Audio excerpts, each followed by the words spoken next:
Hello दोस्तों, आपका हमारे YouTube चैनल में स्वागत है।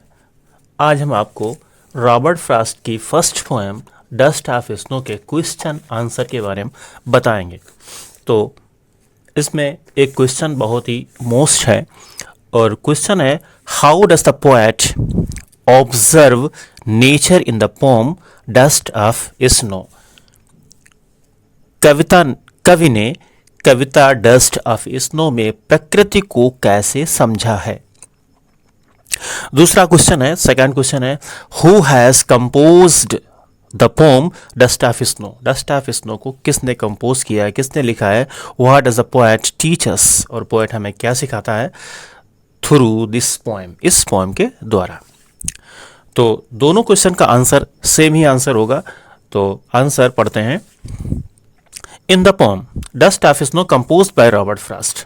रॉबर्ट फ्रॉस्ट की पोएम डस्ट ऑफ स्नो में the poet wants to convey, poet कहना चाहता है, बताना चाहता है दैट समटाइम्स, कभी कभी, समटाइम्स कभी कभी, सर्टेन मूवमेंट्स, कुछ क्षण, आर एक्शंस, कुछ क्षण या कुछ कार्य, विच सीम टू बी सिंपल, जो दिखने में बहुत ही सिंपल लगते हैं, छोटे लगते हैं, हैव लार्ज सिग्निफिकेंस, लेकिन उनका जो महत्व होता है बहुत ही ज़्यादा होता है, लार्ज, बड़ा होता है।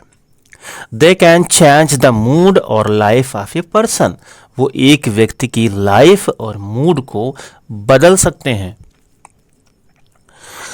द वे अक्रो, जिस प्रकार से accrue shakes down the dust of snow on the poet, जिस प्रकार से एक कौवे ने पोएट कवि के ऊपर बर्फ के टुकड़े गिरा दिए, ठीक है, बर्फ के पार्टिकल्स गिरा दिए।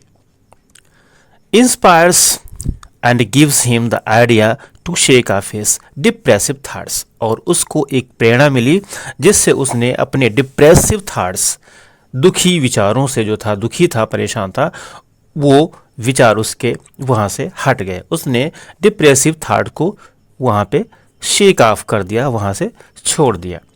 बिकम चेयरफुल, और खुश हो गया, प्रसन्न हो गया। एंड डू समथिंग यूजफुल, और कुछ अच्छा करने के लिए खुश हो गया, प्रसन्न हो गया। तो ये क्वेश्चन यहीं तक समाप्त होता है। चलते हैं नेक्स्ट क्वेश्चन की तरफ। What happened when the dust of snow fell on the poet, जब बर्फ की फुहार कवि के ऊपर गिरी तब क्या हुआ।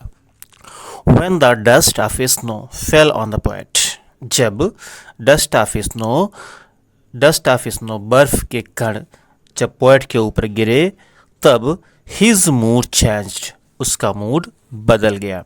he was in depressive and sorrowful mood, वो डिप्रेसिव और सारोफुल मूड में था, दुखपूर्ण था, ठीक है, उदास था, सारोफुल था, उसका मूड खराब था। But when the light shower of snow, जैसे ही बर्फ की फुहार उसके ऊपर गिरी, the snow dust fell on him, उसके ऊपर गिरी, हिज सारो वेंट ऑफ, उसका दुख चला गया, हट गया। हिज स्पिरिट्स रिवाइव्ड, और उसकी आत्मा जाग उठी। And he got ready to utilize the rest of the day, और वह दिन के शेष भाग का उपयोग करने के लिए तैयार हो गया।